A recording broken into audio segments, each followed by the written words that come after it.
Assalamualaikum warahmatullahi wabarakatuh. Baik, di sini saya akan menjelaskan mata kuliah Genre Based Pedagogy pada meeting ke-9, yaitu yang membahas tentang genre analysis dalam perspektif Genre Based Pedagogy.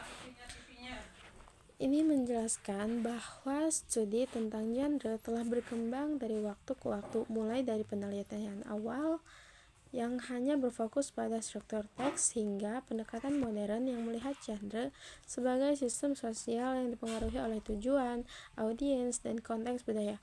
Pada masa awal, peneliti seperti Major dan Price lebih menekankan pada pola-pola struktural seperti situation, problem, response, dan evaluation. Tetapi pendekatan tersebut dianggap belum cukup karena tidak memberi perhatian pada ciri kebahasaan yang spesifik.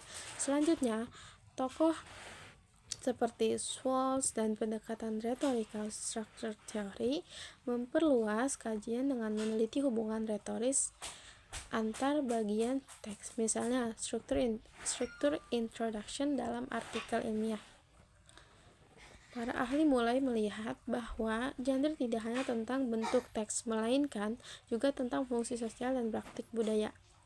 Disinilah kontribusi Haldane dan Hasan menjadi penting melalui teori Systemic Functional Linguistics atau SFL yang memperkenalkan konsep register, yaitu pilihan bahasa yang dipengaruhi oleh field, tenor, dan mode.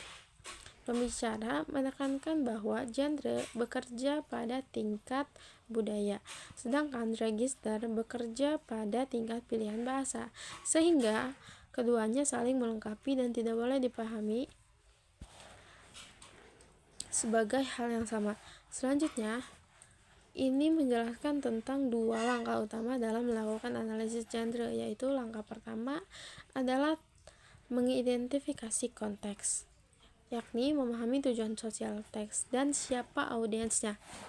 Langkah keduanya adalah mendekonstruksi teks dengan melihat struktur generiknya secara ciri-ciri kebahasaannya. Untuk memperjelas, pembicara memberikan contoh analisis iklan, yaitu salah satu jenis teks persuasif.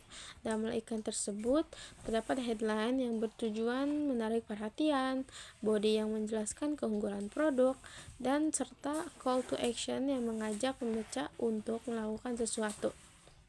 Dari sisi bahasa, iklan biasanya menggunakan simple present tense, pilihan katanya persuasif, dan kalimat yang ringkas serta mudah diingat. Pembicara menekankan bahwa analisis genre yang baik harus mampu melihat hubungan antara tujuan sosial sebuah teks, struktur penyusunannya, dan pilihan bahasa yang digunakan untuk mencapai tujuan tersebut.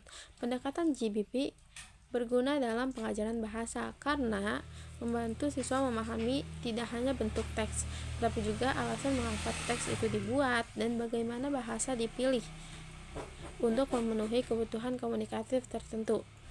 Dengan demikian, analisis genre bukan sekadar mempelajari struktur, tetapi memahami bagaimana bahasa bekerja dalam konteks sosial yang lebih nyata.